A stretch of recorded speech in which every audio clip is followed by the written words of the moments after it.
Hello, everyone. Welcome to another episode with Miss Wontavius. I am Miss Wontavius. Welcome to Wontavius Gotchaword. Today, I have with me Miss Nicole Benson. So, Miss Nicole, I just want to welcome you officially to the revamp of my interviewing process.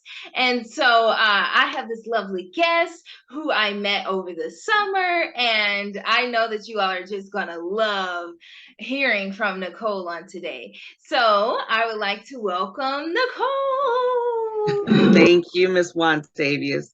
Thank you kindly for inviting me and being a part of this today. You are so welcome. You are so welcome. So, Nicole, just come on in and tell us a little bit about yourself.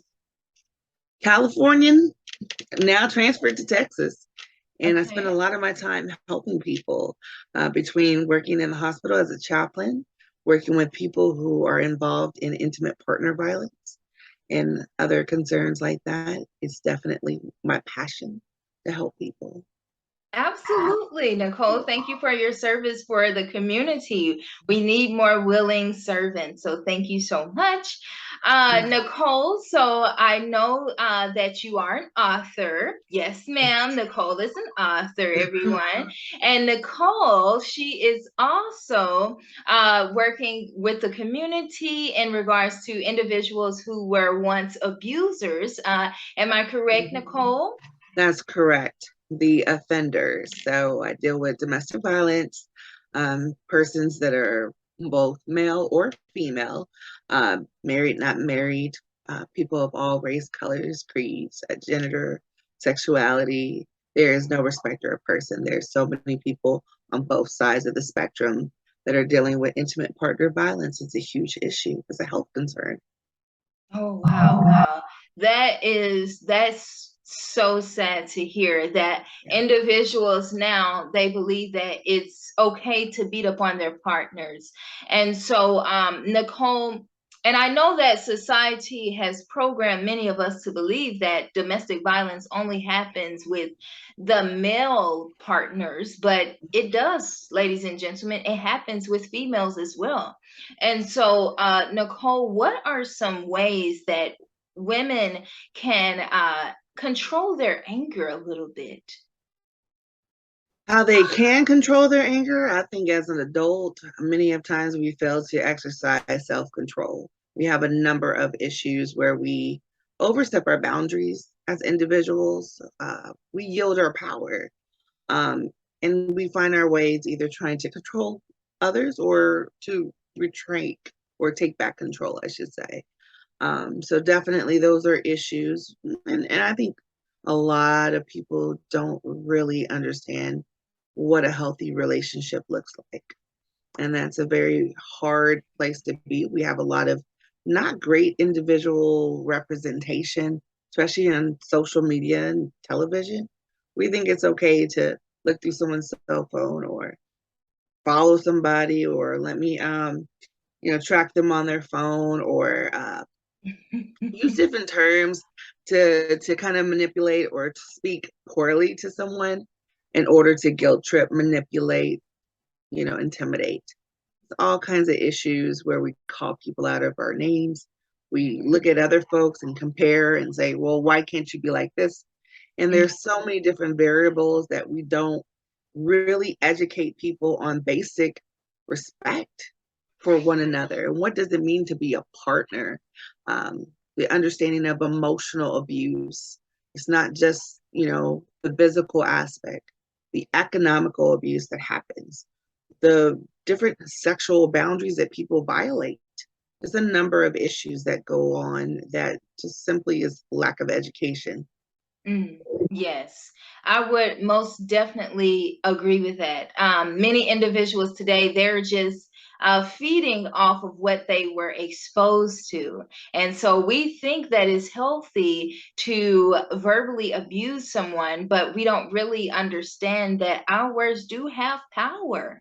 You know, some individuals, it takes them years to, let go of what a person has said about them.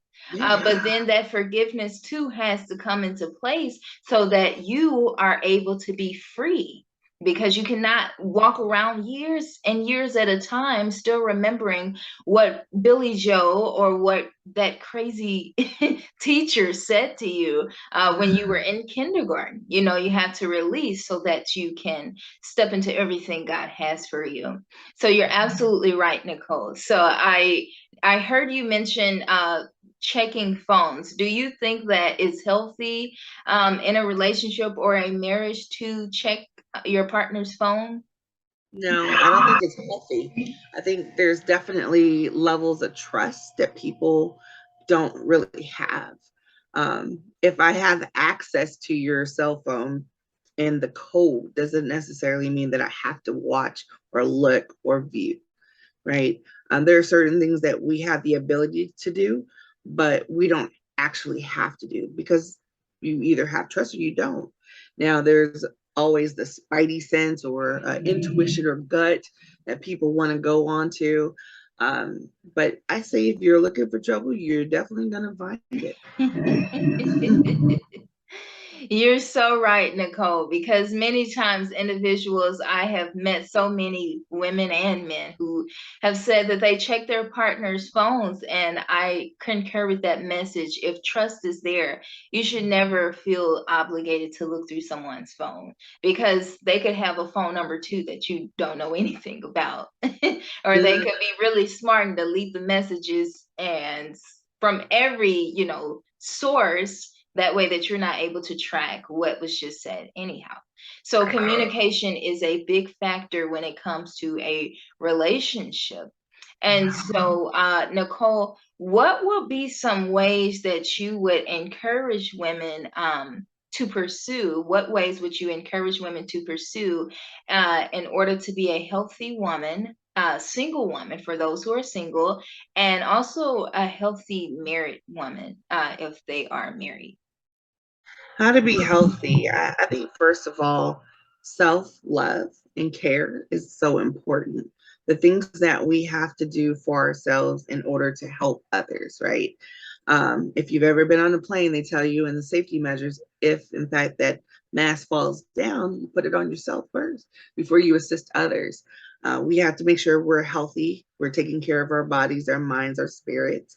We have to make sure we're sleeping, we're eating, and doing all those important things. Especially women are very meticulous about taking care of others, right? There are lots of women that are givers. They think less of themselves first because they're trying to take care of their children or their relationships or what have you. But in order for us to really be effective as givers, we have to also practice giving to ourselves. Secondly, do not fall into the habit of thinking that someone completes you. You are Mhm. 100% you. If there is a void, if there is something that is in your past, if you have certain areas of weakness, those are things for you to work on. No one else is Absolutely. responsible for your happiness. No one else is responsible for any of that. That is something that we have to take care of ourselves. And no, we don't have to fix problems for everyone else. Please don't be a fixer. Oh, yes. Nicole, I love that. So many individuals, they miss the first responsibility, which is to have self-love. Mm-hmm. A lot of individuals today, they're walking around trying to love on other individuals. But if you really and truly love yourself, there's just certain boundaries that you will have in place for your life. And I feel you would never attract, toxicity in the beginning when you have a certain level of self-love. And so this is something that definitely is needed in our world today. So thank you for sharing that, Nicole. And yes, ladies and gentlemen, we're on camera, and for whatever reason, my little camera wants to do what it wants to do. All right, so we're just gonna continue. But Nicole, I love that you said that for self love, it goes a long way, ladies and gentlemen. It really does. It goes a long way. And this is something that I try to educate women on in my book.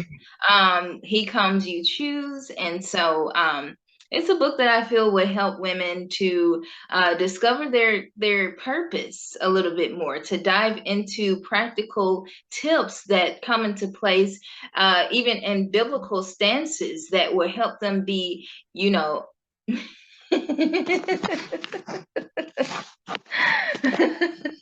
That's all right. Sometimes we got to modify the situation that we're in, right? Absolutely. That would help them be, effective even in their life. And so thank you, Nicole, for sharing that, because it is very important. It is very, very, very important to have self-love, self-respect, and to pour into your own cup before you're pouring into someone else. Because that's what social media has not trained many individuals to do. That's why they end up burnt out. That's why many individuals are depressed, because they're comparing themselves to a life that most times does not even exist. Right. Yes. Right. And so thanks for sharing that, Nicole. And I just want to finally just ask, do you have your water, Nicole? I did come prepared. I I did. love to see it, Nicole. I Yeah. love to see it. So we're going to take a quick little water break on that, ladies and gentlemen. Yes. So thank you so much again, Nicole, for joining me today. What is one last thing that you would like to leave with us today, Nicole? I definitely think it's important as we continue to look at ways to be wonderful, phenomenal, special, to speak life into ourselves. Most importantly, if you cannot remember anyone speaking love, light in your life, be that person for you. And then as you go forward, spread that light and love. Absolutely. Thank you so much for sharing that, Nicole. That is how, ladies and gentlemen, we are going to win in our life. That is how we're going to win in our life, just by having LOVE. This is what makes the world go around. So thank you so much, Nicole. I appreciate you for joining me today. Yes. And so, Nicole, would you like to share how individuals can purchase your book? Oh yeah, you can find Living Life, which is a story about loving your life, but also loving who you are and discovering who you are in a relationship. It's a fiction story. It's called Living Life by Cole Noel, and you can find that on wherever books are sold, online and in person. Okay. Thank you so much, Nicole, for sharing that. And any social medias that you would like to shout out today, Nicole, or? I am on Facebook and Instagram under Cole Noel, Noel. Okay, ladies and gentlemen, stay connected. Nicole has some great tips. Once again, thank you for your service, Nicole. Thank you for being beautiful in and out. And ladies and gentlemen, this concludes another episode with Wontavius Gotchaword. I'm so elated that Nicole joined me today. And so we're just going to continuously follow and support her. So thank you so much, and bye. Bye, everybody. Thank you. Thank you. My pleasure. See you later.